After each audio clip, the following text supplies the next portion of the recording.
তখন সপ্তম বছরে, মানে একটা শিশু যখন 7 বছর বয়স হবে তখন তাকে গুরুগৃহে পাঠিয়ে দিতে হবে।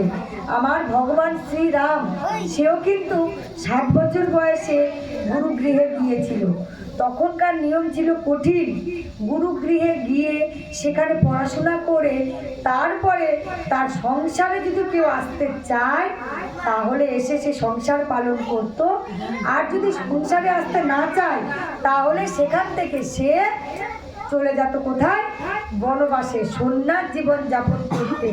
তখনকার দিনে সবাই বলতো যে সংসারে রসে মজিয়া থাকিতে থাকিতে তারা সন্ন্যাস পালন করতে পারতো না। তখন যুগ যুগ যুগ যুগ ধরে মুনি ঋষিরা তপস্যা করত। তপস্যা করার ফলে তারা প্রাপ্তি হতো ব্রহ্মলোকে, প্রাপ্তি হতো গোলোকে, কিন্তু তাদেরকে সাধনা করতে হতো যুগ যুগ যুগ যুগ যুগ যুগ ধরে। তখন আমার দয়াল হরি বলল যে গোবিন্দকে পাওয়ার জন্যে তাদেরকে বনবাস হতেই হবে, আর বনবাস হওয়ার পরে যুগ যুগ যুগ যুগ সাধনা অর্জন করতে হবে, আর যুগ যুগ সাধনা অর্জন করার পরেও তারপর গোবিন্দকে পাওয়া যাবে।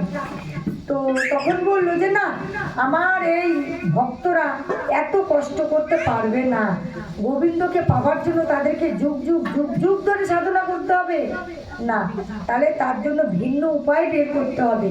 তখন দাপর যুগে যখন কৃষ্ণ প্রাপ্তি হলো না, তখন আমার দয়াল সৃষ্টি করলো কি ত্রেতা যুগ।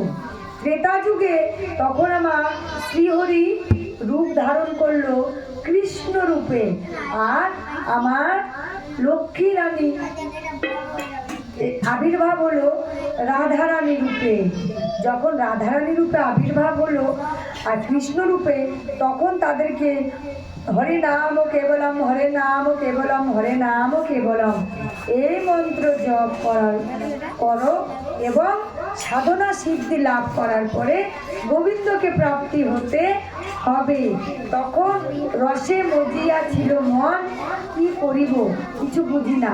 তখন যখন লীলা সম্পূর্ণ হলো তাতেও পাপের বিনাশ হলো না। তখন রাধারানী ও ভক্ত প্রভুকে বলল যে প্রভু, এইভাবে কি পাপের বিনাশ হবে?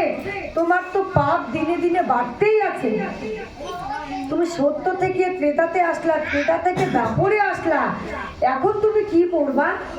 তোমার পাপ তো শেষ হলো না। কারণ তুমি যখন কংসকে বধ করলা তখন কংস কিন্তু তোমাকে বলেছিল আমি যুগে যুগে